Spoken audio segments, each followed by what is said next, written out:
क्या भारत में जाति जनगणना होनी चाहिए? क्या इससे गरीब लोग, पिछड़े लोग को फायदा मिल सकता है? क्या है सच? चलिए आज हम जानते हैं। मैं हूं सविता और आप देख रहे हैं लीगल सहेली। आज हम जानेंगे कि भारत में जाति जनगणना क्यों हो रही है, इसके क्या फायदे हैं और क्या नुकसान है। क्या इससे गरीब और पिछड़े लोगों को लाभ मिल रहा है? क्या उनको इनका हक मिलेगा? क्या उन्हें सही अधिकार? हम सबसे पहले ये जानते हैं कि जाति जनगणना क्या होती है, यानी सेंसस क्या होती है। भारत में हर 10 साल पे ये जाति जनगणना करवाई जाती है। पहले हमारे देश में 2011 में ये जनगणना करवाई गई थी। ये क्यों करवाई जाती है? ये जाति जनगणना लोगों की शिक्षा, घर, नौकरी, भाषा या और ज़रूरतों को ध्यान में रखते हुए उनकी जानकारी डेटा बनाई जाती है, ताकि सरकार को ये पता हो कि कितने गरीब लोग हैं, कितने के पास घर है, कितनों के पास शिक्षा है या नहीं है, कितने लोग। इससे हमें ये पता चलता है कि देश में कितने जनजाति हैं, कौन कौन से जाति की कितनी संख्या है।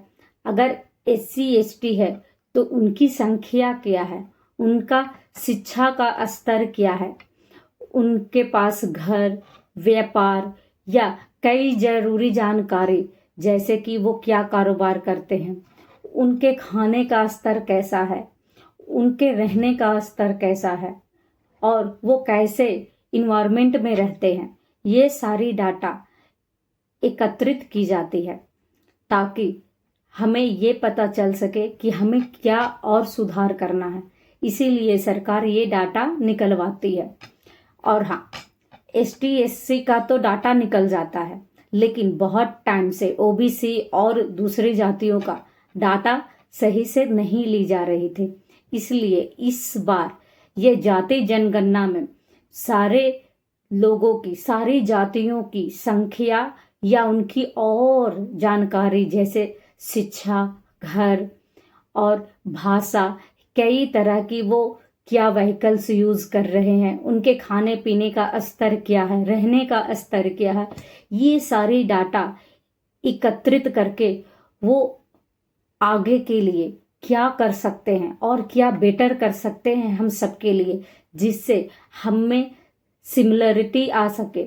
जैसे एक समान, जैसे SC ST है और OBC है और कई जातियां हैं, वो एक समान हम में कैसे एकता ला सके, इस वजह से ये जनगणना की जाती है। इसके पीछे सबसे बड़ा कारण क्या है? इसके पीछे सबसे बड़ा कारण यही है कि सरकारी नौकरियां आरक्षण किसे मिल रही है और इसे किसकी सबसे ज्यादा जरूरत है। इसलिए इस जनगणना का होना बहुत ही जरूरी है।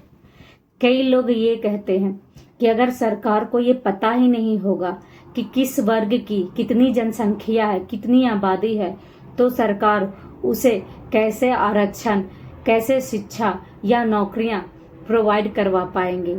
इसलिए जाति जनगणना बहुत ही आवश्यक है।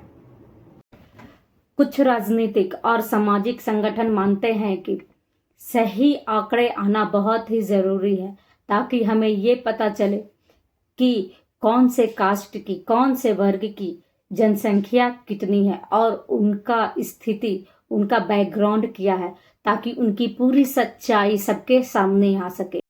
इसके फायदे क्या बताए जा सकते हैं? समर्थक कहते हैं कि इस डाटा से हम सही मायने में समर्थन कर सकते हैं।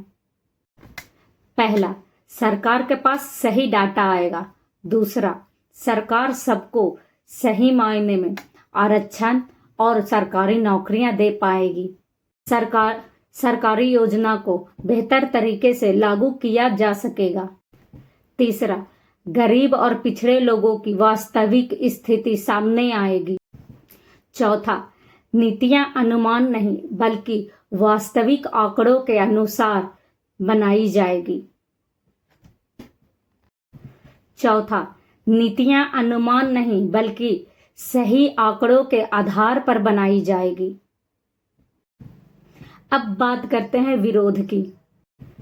कई लोग मानते हैं कि जाति जनगणना से जातिवाद में बढ़ावा आएगा। कई लोग मानते हैं कि जाति जनगणना से समाज में जातिवाद में बढ़ावा आएगा। लोग जातिगत मामलों पर ज्यादा ध्यान दें। लोग विकास के बजाय जातिवाद पे ज्यादा ध्यान। कुछ विशेषज्ञों का कहना है कि जातिवाद में बढ़ावा होगा, इनमें तनाव उत्पन्न हो सकता है। वहीं कुछ लोग डर जताते हैं कि राजनीतिक दल में इस डाटा का उपयोग वोट बैंक के लिए किया जा सकता है, इसलिए इस जनगणना को रोक दिया जाए। कहीं इसका इस्तेमाल राजनीतिक मामलों में ना किया जाए, वोट बैंकिंग के लिए ना किया जाए। अब कानूनी और राजनीतिक पहलू पे ध्यान देते हैं। भारत के संविधान में समानता का अधिकार दिया गया है, लेकिन वहीं पिछड़े जाति को आरक्षण का व्यवस्था भी दी गई है। इसी वजह से जातिगत डेटा को लेकर बहस लगातार चलती रहती है, जबकि केंद्र स्तर पर अभी भी इसे लेकर अलग अलग राय देखने। तो दोस्तों, जातिगत जनगणना अब सिर्फ आंकड़ा नहीं बल्कि राजनीतिक मामलों पर ये एक मुद्दा बन चुका। अब फैसला आने वाले समय में सरकार और जनता के सोच पर निर्भर करती है। आप क्या सोचते हैं? क्या इससे आने वाले समय में सरकार और जनता के बीच विभाजन बढ़ेगा, या आने वाले समय में इस डाटा को सही मायने में इस्तेमाल किया जाएगा जिससे सबका भला होगा? तो दोस्तों, जातिगत जनगणना सिर्फ आंकड़ों का मामला नहीं है, यह सामाजिक न्याय, राजनीतिक आरक्षण और देश से जुड़ा देश के भविष्य का बड़ा फैसला, देश के भविष्य से जुड़ा एक बहुत ही बड़ा मुद्दा बन चुका है। अब फैसला आने वाले समय में सरकार और जनता के सोच पर निर्भर करती है। आप क्या सोचते हैं? क्या जातिगत जनगणना भविष्य के लिए अच्छा है, देश के लिए अच्छा है, या इससे जातिगत या इससे समाज में विभाजन? कमेंट में अपनी राय जरूर बताएं और इस चैनल को लाइक करें, शेयर करें एंड सब्सक्राइब